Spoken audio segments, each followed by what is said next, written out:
ወደ ጥፋት የሚወስደው ደጅ ሰፊ መንገዱም ትልቅ ነውና ወደ እርሱ የሚገቡት ብዙዎች ናቸው።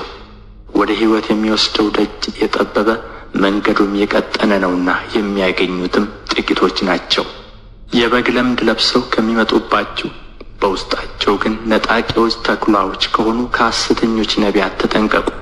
ከፍሬያቸው ታውቋቸዋላችሁ። ከእሾህ ወይን ከኩርንችትስ በለስ ይለቀማልን? እንግዲህ መልካም ዛፍ ሁሉ መልካም ፍሬ ያደርጋል፣ ክፉም ዛፍ ክፉ ፍሬ ያደርጋል።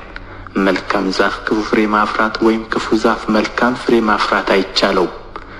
መልካም ፍሬ የማያደርግ ዛፍ ሁሉ ይቈረጣል፣ ወደ እሳትም ይጣላል። ስለዚህ ከፍሬያቸው ታውቋቸዋላችሁ። በሰማያት ያለውን የአባቴን ፈቃድ የሚያደርግ እንጂ ጌታ ሆይ ጌታ ሆይ የሚለኝ ሁሉ መንግሥተ ሰማያት የሚገባ አይደለም። በዚያ ቀን ብዙዎች ጌታ ሆይ ጌታ ሆይ በስምህ ትንቢት አልተናገርንምን? በስምህስ አጋንንትን አላወጣንምን? በስምህስ ብዙ ተአምራትን አላደረግንምን? ይሉኛል። የዚያን ጊዜም ከቶ አላወቅኋችሁም፣ እናንተ ዓመፀኞች ከእኔ ራቁ ብዬ እመሰክርባቸዋለሁ።